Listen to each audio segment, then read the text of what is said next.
Welcome, everybody, to Leadership Development News. We are so excited to be with you today to speak to all of the wonderful people in our audience who tune in with us every week to hear more about profiles and practices of top performers. And I'm sure you're all thinking, that doesn't sound like Dr. Relly Nadler, who usually does the introduction to the show. Well, yes, I am not a good substitute for Dr. Relly Nadler's introductions. But as you know, we are celebrating our 20th anniversary this year. And today, Dr. Relly Nadler is working with his students at the College of Executive Coaching. And so I'm going to run the show by myself. Hopefully, we're going to have fun. We're going to have an exciting show today because we have not only somebody who Relly and I hold near and dear, but somebody that we actually flipped from one career into another, and we'll talk about that as we get to know today's guest, Dr. Chris Auger, who's also a board certified coach and a retired U.S. Navy SEAL. So today, we're going to have a special show. It's only going to be Chris and myself. We have known each other for a long time, and I'll be quite honest with everybody in the audience today. I got a message this morning from Dr. Auger at around 7 o'clock saying, Kathy, between the two of us, we have over 100 years of expertise in this subject area. And I thought to myself, I'm not that old, and had to really decide how I was going to respond to that one, because if I take into consideration my age, Chris's age, and the amount of time we've actually been doing this work, we have way over 100 years of time between us. But needless to say, before we bring Chris on, Relly Nadler and I are so very grateful for all of your years of listening, for making us the #1 leadership development podcast in your neck of the woods. And we are so, so very appreciative of the time you spend with us. And we know everybody's so busy, and we know that you have so little time to focus on self-development. We are ever, ever so, so grateful that you choose to spend it with us. We try to bring you the top speakers, thought leaders, published professionals in the industry on the subject of coaching, leadership, organization development, teams, and of course, all based on our very favorite subject, emotional intelligence. And I think today will be even more delicious than most of our shows. And yes, you did hear me use the word delicious, because we're going to be talking to somebody with some really deep experience. So before I bring Chris on, let me tell you a little bit about him. And I'm just going to take some high level excerpts from his bio, and we're going to get to know Chris over the next hour. So I want to save some of those goodies, those delicious bites for the show. But U.S. Navy SEAL, retired Chris Auger, founded Deep Water Leadership, LLC, which is both an executive leadership and team development consultancy. He strongly believes that success happens when we bring clarity to the complex and challenging world that really enables us to pursue significance in life and work. And in his role as the founder and the leader of Deep Water Leadership, he leverages his knowledge and certifications to combine self-awareness, emotional intelligence, and one of his favorite subjects that I've learned to love as well, servant leadership. He helps build high-performing leaders, followers, and teams, both at work and in personal settings, which for most of us is our family life, our friends, and those in our community that we love to serve. Chris's passion for strong teams and leaders actually was ignited and developed over his nearly 28 years as a U.S. Navy SEAL. Chris served 12 years as an enlisted U.S. Navy SEAL, and then another 16 years as a commissioned U.S. Navy SEAL officer. He just can't get enough of that punishment. We'll talk about that when we speak to Chris. He came up through the ranks, and many of you who are not professionals in the military probably wouldn't understand some of this jargon. But for those of you who have served, he went from being a chief petty officer to becoming a lieutenant commander. And he was actually selected for Commander '05 at the end of his career, but for his passion, both for his family and for his career, he opted out. He retired in March of 2015, and he is still a very dedicated human being to serving others and seeing others through their high performing leadership and teamwork to truly know one another and genuinely care for one another. One of the things that I know Chris would like me to mention is that he loves giving back. He loves volunteering. He and I both are fans of the Honor Foundation, where he had a significant impact on his life. Originally, he intended some of the sessions at the Honor Foundation, which is a wonderful organization that helps Navy SEALs transition out. He became a strong follower there in their virtual programs in 2023, and he has done a great deal of work both in transitioning his own skills, but developing others and a greater perspective, as you'll hear today, to his coaching and hopefully those who are continuing to follow him into his own coaching practices. He is a board certified coach from the Center for Credentialing and Education. He is certified in many tools. We're going to talk today about one of our favorite tools, the emotional intelligence tools. And I could not say more about Chris without including his amazing wife, who I also got to know over the years. Sandra is an amazing woman, not only for being married to him for over 33 years, but also for giving him, I think, one of the biggest blessings in his life, his daughter Alexis, and now his granddaughter, little Ellie. We're going to talk to Chris personally. He has a doctorate in strategic leadership. We're going to talk to him personally about his concentration in leadership coaching once he graduated Regent University, where he earned his really major degrees and then went on to get his PhD at well, several different organizations, and we'll talk about those today in our show. So, Chris, without further ado, and talking about your biking and your kayaking and your passion for everything you do, including making a mess of the kitchen, welcome to the show. Thanks, Kathy. Your very, very kind words. I appreciate that. Well, I have to include Sandra in there because not only is Sandra an amazing wife and great supporter of everything you've done in your career, but she's just a really special human being. And I know the two of you are very faith-based. You've raised an amazing daughter who's also now raising her own amazing daughter. I know what that feels like, having a single child who is a daughter who has given me a wonderful granddaughter who turns 10 this year. And I'm telling you, dude, the time goes really, really fast. There ain't enough emotional intelligence in either one of us to keep up with this new generation. And I got to tell you, even though these kids are, maybe 7 years apart, our grandkids, they're going to tear up the world. You can just tell by where they are, their focus, their ability to use technology at a very early age, and the stuff that comes out of their mouth. I'm keeping it clean because we're on the air. Scares the hell out of me. I don't know if your granddaughter's ordering her own food yet, but I can tell you my granddaughter, I'll come downstairs when I'm home to visit and I'll say, "Hey, Olivia, what do you feel like having for dinner?" "Oh, don't worry about it, G. I already ordered something. It'll be delivered here any minute." I'm like, what the hell? Like, when did that happen? She's not ordering her own food quite yet, but she definitely is getting a peace of mind that I think is taking her parents aback. It definitely took Lala and Pawpaw back this past Thanksgiving when Hey, Ellie, can I kiss your forehead?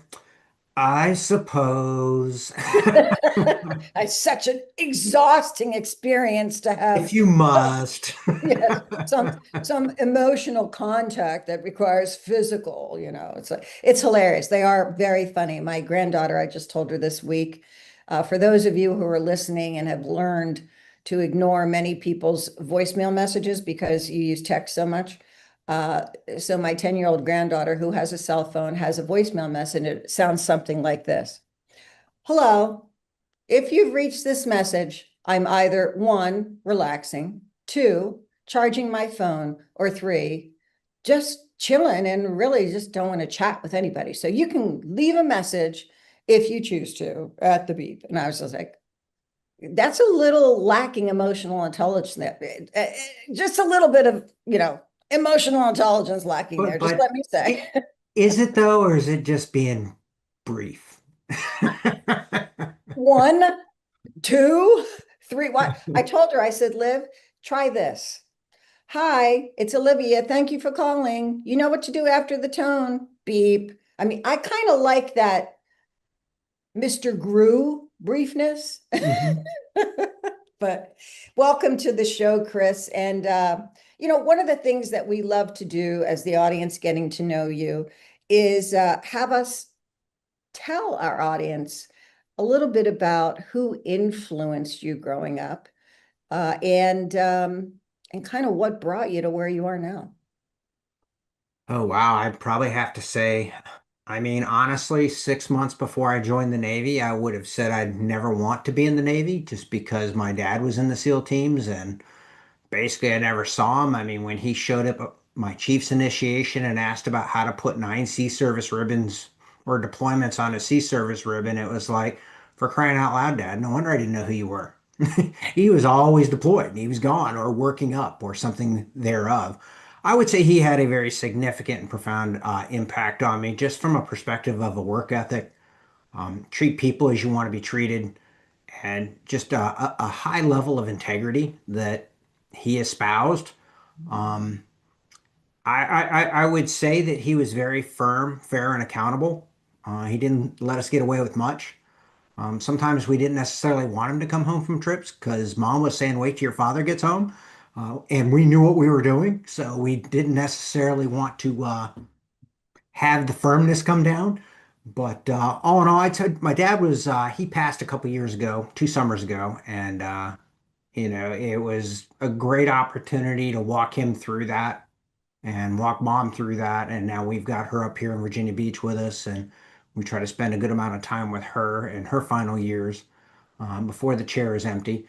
And then I think just growing up in the teams and I have to also attribute it probably to my wife, Sandra. When I watched her get baptized, that was probably another significant component of my life because I had that man in the mirror moment. I asked the guy in the mirror, "Hey, are you the husband she deserves, or the one that you want your daughter to marry sometime?" And when the answer was an absolute no, it was like, okay, so now what are you going to do about it?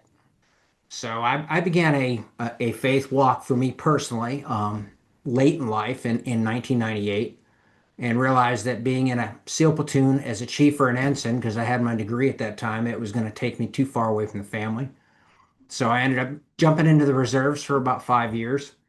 And I picked up a commission in the reserves. And then when they activated me to active duty, they asked me to stay permanently. So before jumping into that fray, I actually went back to my girls, my wife, and my daughter and said, "Hey, what do you think?" And they're like, "Well, you love being a SEAL, and we're much healthier as a family now. So let's do it." So that took me to the latter part of my career where my spinal surgeon basically said I had put about 9 lifetimes on my spine and asked me if there might be something else I would be interested in doing. Riding a desk in somewhere in the Midwest at a reserve center because my wife was not going to leave her 18-year-old daughter in San Diego by herself didn't appeal to me. And that's why I had turned down the promotion to '05 because that would have been a 3-year commitment. And at that point, I was about a week shy of 28 years. So it made sense to move on and do something, but I reinvented myself. I went ahead and used a program through the military to obtain my doctorate so I could teach at the highest level because that way I could take all my experience and weave it into some education and basically help others. It turns out I was able to recover better than I thought from that. And I've worked for a not-for-profit with the WinShape Foundation, started by Truett Cathy of Chick-fil-A, and spent about 7 years there working through leader and team development using some curriculum that was designed and built for the folks at Chick-fil-A. COVID hit and they asked me to start up the coaching portion of that. And that was just a love. I was able to build that out. Uh, Probably, I want to say summer of 24, they decided to take a strategic turn and they focused on family and camps and homes for kids. Mhm. So the leader and team development was dismissed, and then the college program was collapsed. So through a very generous severance, we came back up to Virginia Beach area for the military town and the VA system that's here. And then we've been here since September of 24 and loving every minute of it. And then over the course of all of that, I've had Deepwater leadership in the background now for several years after I went through the Honor Foundation because I went, after talking to Matt Stevens there at the Honor Foundation, I said, hey, how about I just go through the virtual program all 14 weeks, even though I'd already been through class two and now they're in the hundreds, to sharpen my own saw, but then to also understand how I can actually coach other fellows coming out of the spec ops arena.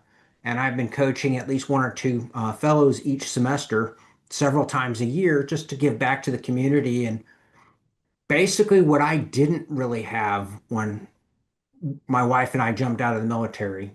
I think we counted it up once, and it was like 8 or 9 lifetime decisions that we made all at once inside of about 3 months. That had I had somebody mentoring and coaching me on, maybe we would have pruned a couple of those and kind of stretched that out a bit. But the idea of giving back is definitely great, and just seeing some people excel and thrive as they move forward onto their next career with their families is Right. just awesome. So yeah, but Deepwater Leadership has recently gotten a facelift with a web page and some social media, and we're just really going to step out and seek to grow and stretch ourselves and see what's out there and how and who we can come alongside. Well, we are so blessed to have you on the show today. And of course, my partner, my husband, Matthew Warner, who also served over there, in the Virginia Beach area with the teams, both over in good old Dam Neck and over at Group 4. So y'all share a lot. And I know that Matthew gets a lot of pleasure and a lot of reward from coaching his brothers and a few of his sisters that are still doing the Sure. communications and intel work. And so that is really a great opportunity for folks to spend time with you. And I remember my own passion for the Honor Foundation. And you and I actually taught a class together there when they were just getting started. I think we were on class 11. We really, Yeah, somewhere in that frame. It was in the very beginnings because they were still structuring it out. I yeah. think the Oh, you know what? maturity.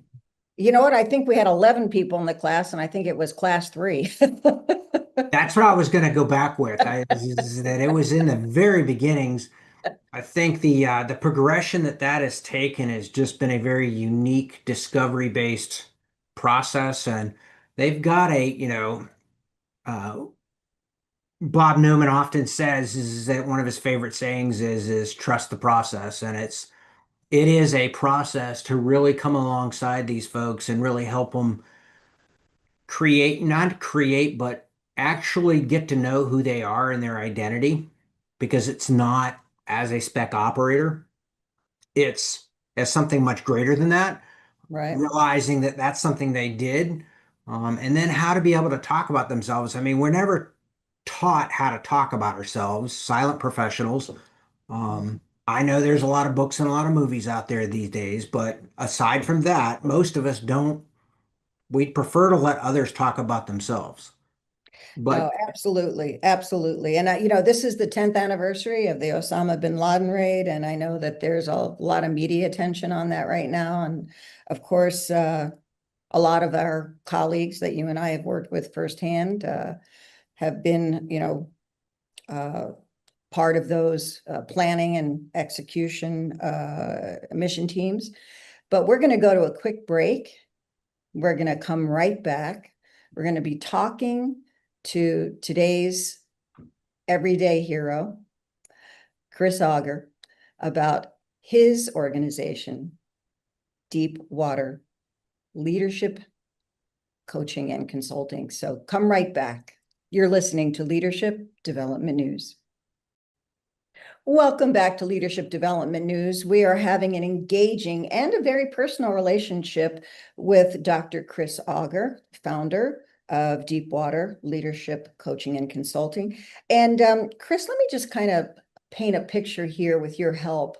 First of all, this is, I think, your second, if not third, foray with us here on Leadership Development News. We've had you on the show, but you've always been in different roles each time, which I think is really exciting. You're always growing and moving, as we say in the tactical operations world, shooting and moving. And one of the things I really want to talk about today, obviously, is emotional intelligence, how you use it in your work, and give the audience a little context.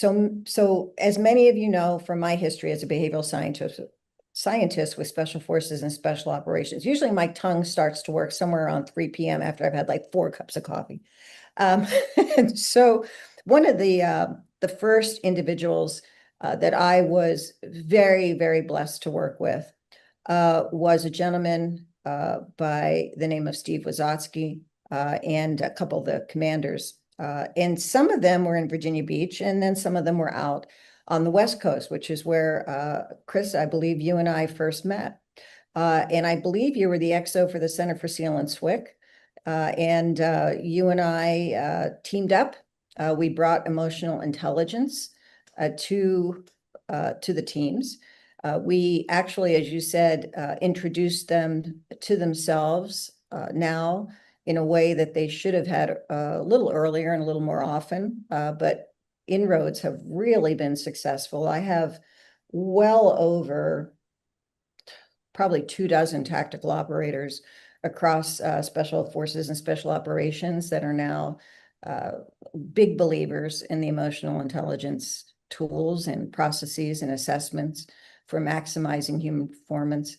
So let's talk a little bit about your application of these kinds of tools and your approach to leadership, and what makes your, I'll just say, viewpoint, right, from that strategic and tactical experience a little bit different than the average leadership coaching and consulting organization, and the philosophies that you use that have now been proven well over 2 decades, making people better, successfully better, and as we say, move from success to significance. Thank you for that, Kathy. I think, we actually met at the University of Michigan at Noel Tichy's program. You were delivering the program there, and then it wasn't lost on me the significance of this concept of EQ. Right, I mean, right, right, right. it was a huge, huge just epiphany, if you will, because I had just returned from actually my visa had cleared for being deployed to Pakistan in I want to say the latter part of May, Right, right, right. I literally know. weeks after we had just dispatched bin It's Laden. it's clicking. It's clicking. Right, right, right. So I was teaching with Noel Tishy, and just some context for the audience. If you don't know about Noel Tishy, he is one of the fathers and pioneers of leadership, along with Warren Bennis. A lot of great folks. Howard Gardner. I could go on and on and on. But yes, he ran the Global Partnership, University of Michigan, Mhm. and he had a class of about 50 global leaders. And I believe a handful of that class were 5 Navy SEALs, and I believe you were one of those. Thank you Yeah. for reminding me of that. Yes, you are correct. Then And you brought me out to the Center for SEAL and SWCC. correct, because what I saw very quickly is that had I had been introduced to myself in a way I haven't met myself before, EQ, some of the engagements that I was having with the State Department people there at the consulate and the embassy would have gone entirely different.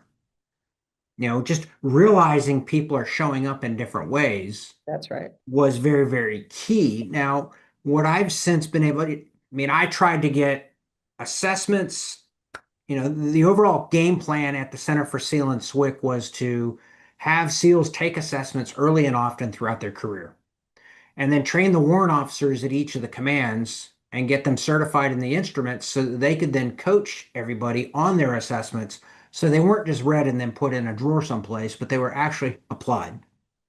Yep. And Sequester hit and killed that. So, yeah, well, the reality is though that even though it was a uh, an individual choice to step up to that challenge, we really did, and for the audience who's listening, we really did have an impact. And now looking at the teams, right, where they right, are today, we have a lot of individuals who are much more focused on what you're going to talk about, hopefully in your consulting practice, which is that reflection and hmm, discernment instead of decision, action, right. right? And as you were Well, saying, that gets a lot of people in trouble. what was key is that our efforts really lit, it was the spark that lit an answer to a need. EQ and cultural intelligence, CQ, became much more significant Yeah. going forward because of the battle space that we were operating in.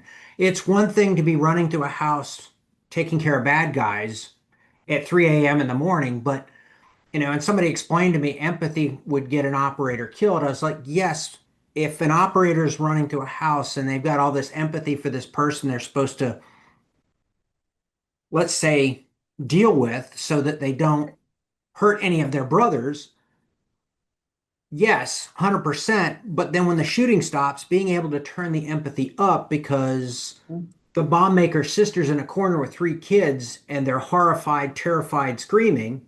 That's the time to dial the empathy up. Okay, what just occurred here? You blew in the front door at 3 in the morning and you ran through the house hurting people.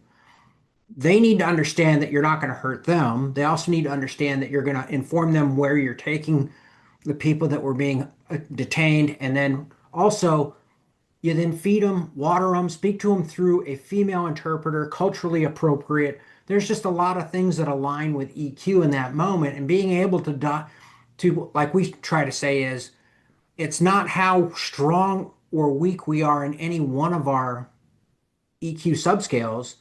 It's how well do all the kids play in the pool together, and then how well do we adjust them in the moment so that we're the most accurate and appropriate in that situation, which leads into how I try to coach is I work with people that take a myriad of other assessments that discerns their highs and their lows, whether it's DISC or Gallup strengths or Berkman or any of those. That's what they come to the table with. Being aware of and knowing what we come to the table with is very, very powerful. Mhm. But the 10x factor is understanding how we show up with it. That's right. Being dominant, for instance, in DISC, society would have you think you're broken somehow because you're dominant. And they want to steer away from that when it's their natural wiring.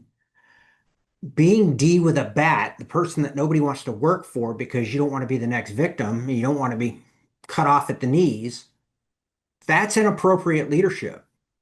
Being a D that understands how to engage teams and other people in a very real way so that people want to follow you because you're results oriented is very, very powerful. So being a D is not incorrect. It's how you show up with that D that could be keeping you from getting to where you want to go. And maybe we should take the term D and give it a real name. Dominance. Thank you. Sorry. We coaches tend to do shorthands. Here's another one. When we're doing MBTI, Myers-Briggs, and we say, oh, I'm a P, and sometimes my P-ness shows up here. And then we're talking about, DISC, and we say, well, sometimes my D shows up. And I'm like, yeah, this is a PG rated leadership development show. So, I'm trying to be 100%, 100%. trying to be cool here. That's all. It's all good. But the whole premise is I think so many people going to Buds, what they really taught us well was how to be a team and how to follow. That's right. Most people have never been taught how to lead. They were put in charge. They did something until it didn't work, and then they would do something else. Some would fall into leadership and earn a leadership. I come from a premise that leadership is hard earned, easily lost, and we have to earn it daily. Yeah. If I was to sit here and say, Kathy, you think I'm a pretty humble guy, don't you? I'd expect you to chuckle and laugh a little bit. Why would you say that, Chris? Because now you're not. If I have to tell somebody I'm a leader, am I? I mean, the reality is that if there's evidence of having led, those that we have led are going to call us the leader. We don't have to call ourselves the leader. But the bigger problem set is that people have not only not learned how to lead, but they don't know how to team and follow. Because the reality is, and I'm just going to take, the Bible is a historical reference here. I'm not trying to convert anybody, but as a historical reference, Christ had a pickup team of 12 people that should have never been together on a team. They learned how to follow and how he modeled and mentored how to lead. Mhm. They learned how to follow and how he followed his father because he modeled and mentored how to follow his father, which they then understood how to follow him. Mhm. He then teamed with them in a way that they each understood because he modeled how to team and he mentored how to team with each of them so they knew how to team with each other. And then in the process of that, we have leading, teaming, and following. They're all synonymous and we do them constantly. We're just shifting between them based off of EQ, between the different roles that we have in the circles of influence that we're in the moment.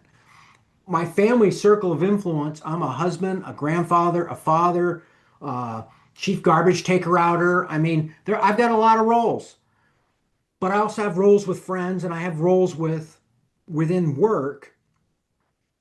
I don't stop leading, teaming, and following in those other roles because I happen to be in one of the other circles of influence. So understanding our EQ and how we are in the moment, because I equate it to the idea that we're going to be this way in one setting and this way in another setting, and we're going to waffle our leadership is not going to work. Because when we're Correct. squeezed, when our high three and our low three out of our EQ, when we're squeezed, the high three go higher and the low three go lower, and there becomes a big gap. And it's going to be a little bit different for everybody, but the process of understanding how not to let that happen, how to avoid emotional hijacks, how to do something as natural as, you know what, before I go home and take all this stress from work home with me, I'm going to go for a walk around the lake so that when I walk through the front door, I'm the person they deserve to have in front of them, not somebody that's really still at work processing all of that and then taking out on them because they may say something to me that sends me sideways in a moment. So the idea of being EQ aware is so Self-aware, critical. right? Just being self-aware Yes. and using that self-reflection opportunity. And I think the thing that you're saying, which we together with some really leading edge thinkers at Navy Special Warfare and over at Warcom said together collectively, we need to introduce these warriors to themselves, as you love to say, earlier and often, so they can understand the importance of reflection. Because in your work, let's face it, you're dealing with high op tempo individuals who don't have time for self-reflection. And in fact, if they're self-reflecting 9 times out of 10, they're going to be in a mission critical situation where that moment can be the difference between a consequence that is absolutely never going to change. It is ending a life. It is doing something that is tragically unreparable. And so I think in your leadership training, if I can say this, because we're going to get to go to a break in a minute, I want to make sure everybody knows how to reach you, Chris.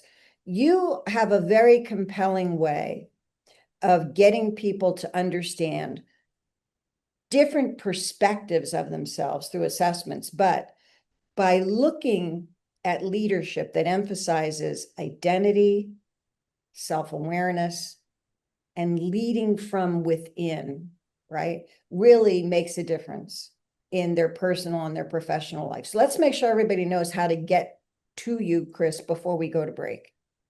So people can reach me through the website. I'm at deepwaterleadership.com.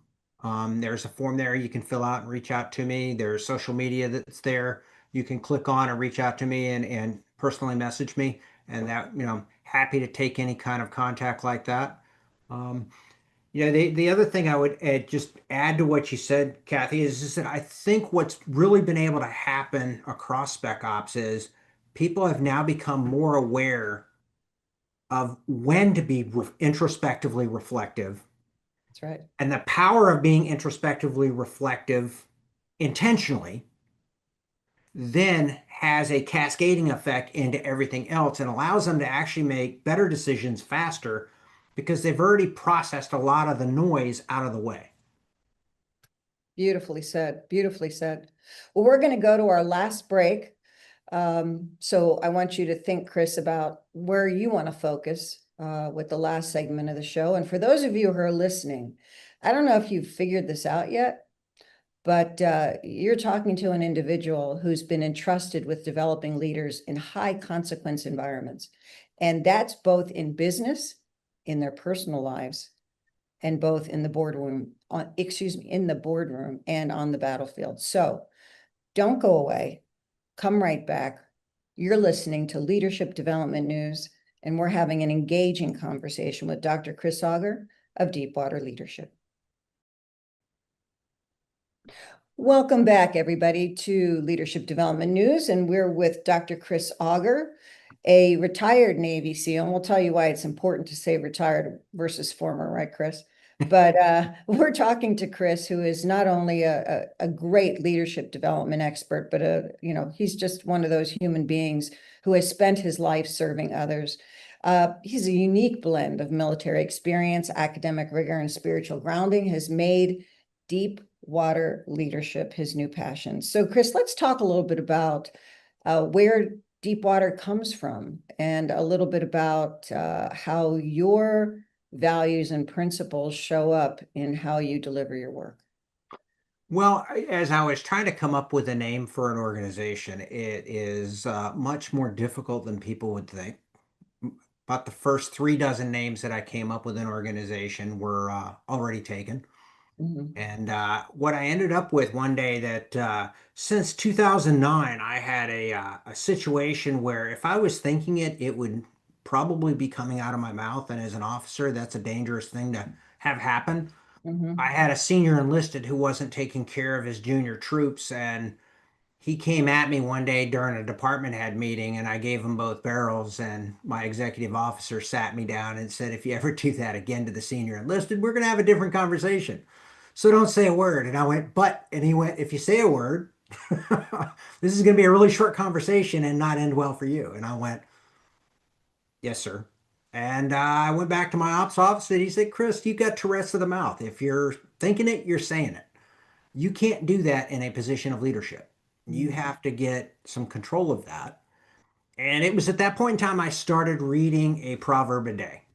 So a proverb a day, there's 31 of them, 31 days in a month. Whatever day you're on, read that proverb. Well, in Proverbs 25, there is a saying where the purposes of a person's heart are deep waters. One of understanding will help draw them out. And that's the crux or the cornerstone of deep water leadership. And that comes as a consultant, developing teams, it comes as a coach.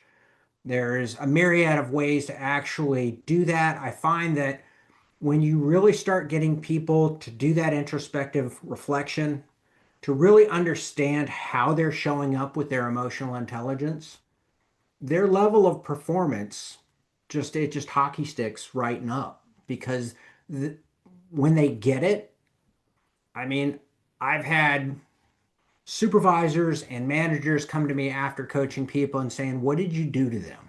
I was like, well, that depends if it's good or bad. And they were like, oh no, it's all good. And I was just like, all I did was help them understand themselves in a way that they could actually perform and level up their performance. I've had, No, go no, ahead, sorry.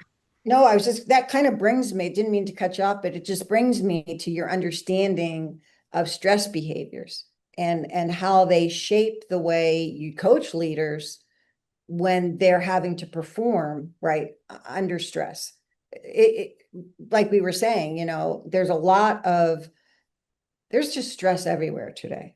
It's a more and more and more environment for everybody. And as you're talking here, that's what I'm thinking about. I'm thinking everything that you have done really helps people understand how these stress behaviors shape everything we are and what we're doing. And we're 99% of the time, that's where we are. Well, So when we're squeezed, what's in us comes out. I mean, yeah. it was a long time ago that I figured out that command and control doesn't work so good on the home front. I have two very strong-willed women, and in attempting to use command and control, if I came home from between trips and I saw how miserable that made everybody, I had to figure out a different way to lead. And the idea of servant leadership really appealed to me and has worked well because it aligns with who I am naturally. But when you look at all of the leadership documents out there today, and if you were to integrate them, a couple of my professors at Regent University did that, and they call it an integrative definition of leadership.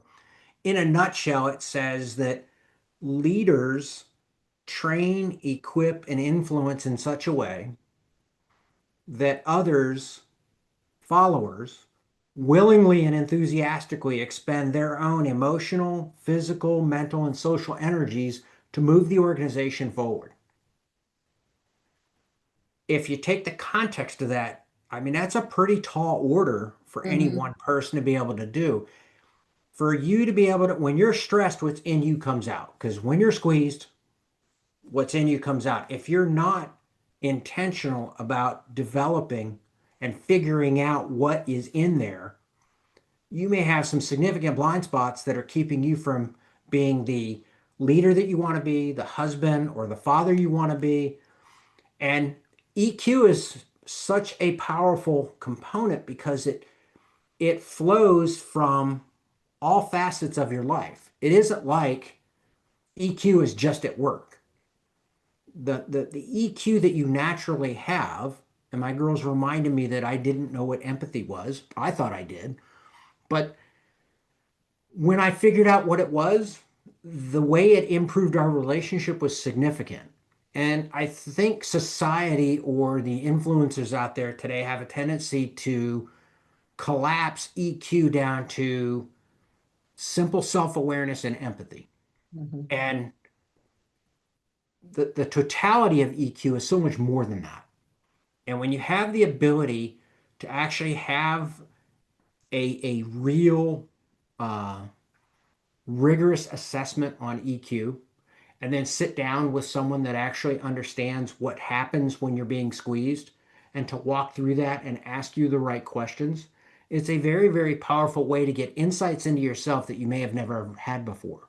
Yeah. And then that becomes a very huge strategic, operational, and tactical advantage in the workplace. But then I don't want to say advantage because we're not looking for advantages at home, but from a performance perspective and being the version of you that you want to give them and the one they deserve, that's huge. I don't know if you want to comment on that, Kathy. I see that you may have some thoughts on that. No, I mean, I'm listening intently and I agree with everything you're saying. I think one of the things that's hard for coaches in general is to kind of figure out where to begin with somebody, right? Mhm. And one of the things I'm curious about, since you have developed leaders over the years in high consequence environments, both, as I said, in the boardroom or on the battlefield, what do you look for to assess whether somebody's ready to lead? I think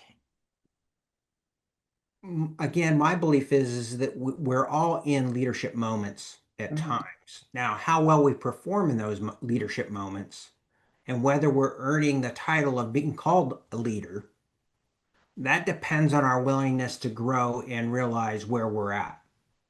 And I just, from a coaching perspective, there's a lot of dialogue that happens. There's a lot of deeper, just the thought process of what are your values? Oh, okay. So you say these are your values. How would you define them? How would you prioritize them?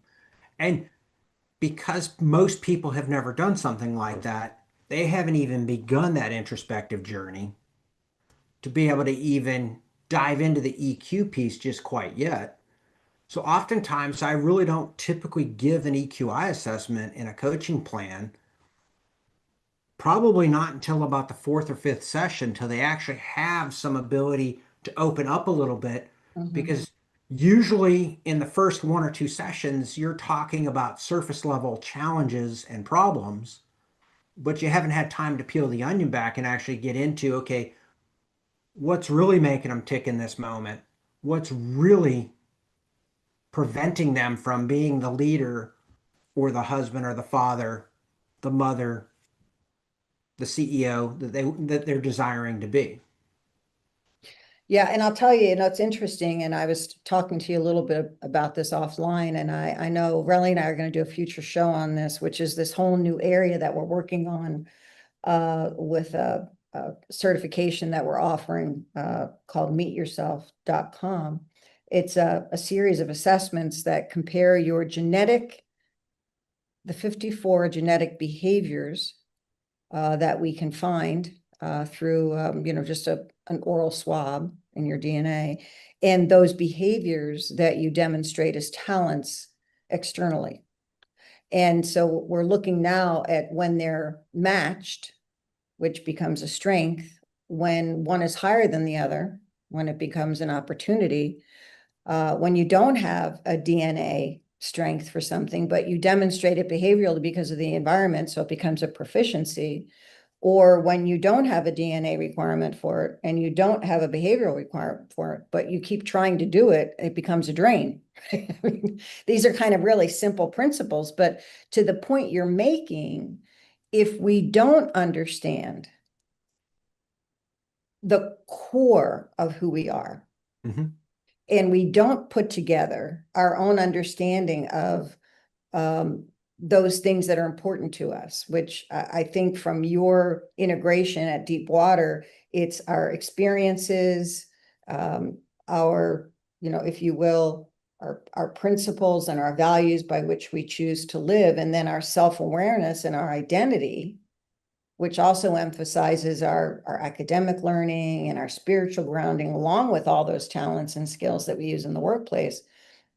It's going to be pretty hard to get somebody to a level of peak performance if we can't give them that mirror Right. from which to look at all aspects of who they are. Because quite frankly, and I guess this will kind of be maybe my last question here is, if you could give like one piece of advice to leaders or even people who are in teams who feel overwhelmed, often isolated or in over their heads, where would you tell them to go other than to your website? What would you offer them in terms of uh, just some direction?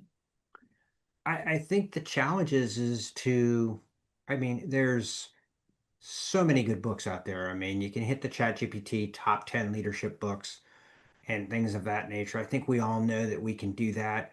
Just the ability to realize that we need to be brilliant at the basics Mm. before we can move on to some of the more advanced stuff. And I think people skip the basics.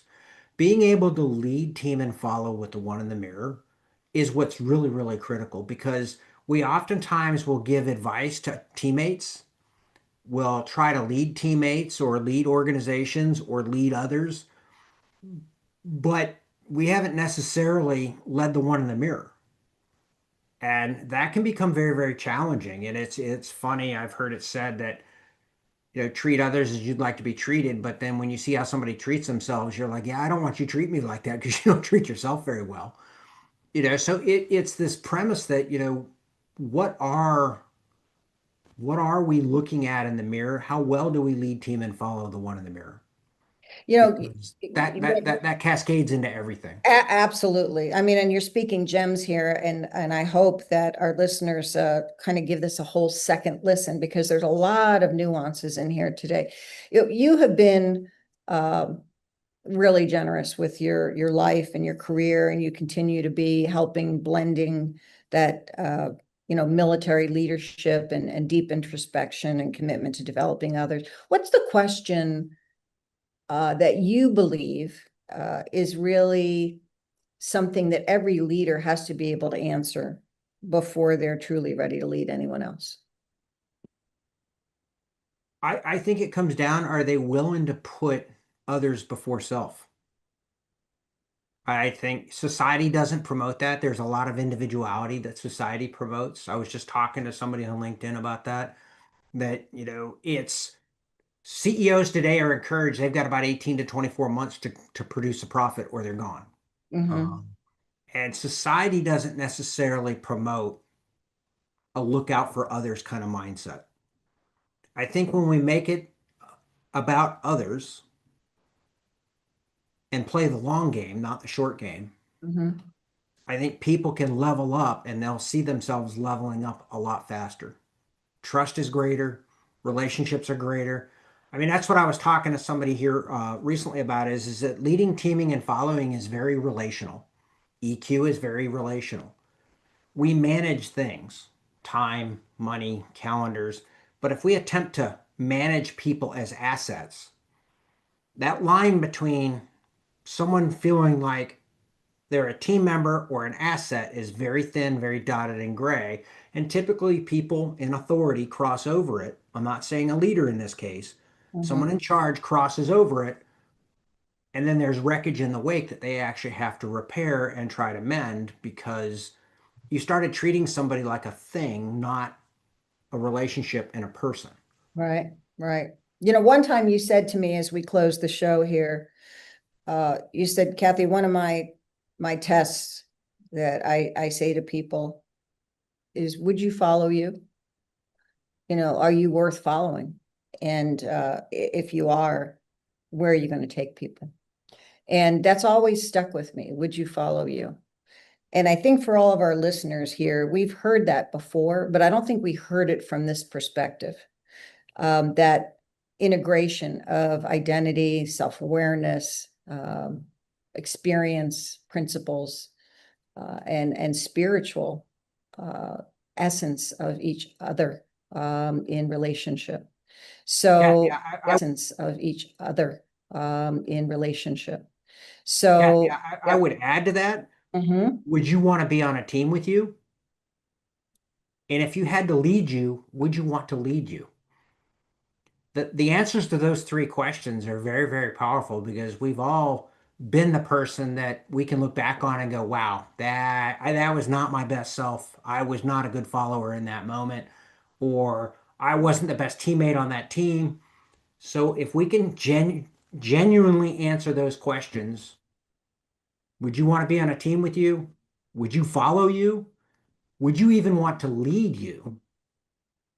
Those are three very, very deep questions to come up with some really solid answers to. Yeah, and I think that's a great way to end the show because as we talked about at the beginning of the show, that's really what deep water leadership's all about. It begins with reflection and discernment. Hey, Chris, it's always great connecting with you. Please give your beautiful wife and daughter all my love. And hey, out there, audience, as we say goodbye, we love you. We care about you. We want you to always be the best version of you. So come back, tune in to tune up your performance here on Leadership Development News. And a big shout out to Dr. Relly Nadler, my partner for 18, now 20 years. I can't believe it. Crazy. We love you, man. Take care, everybody. And thanks, Chris. Great show.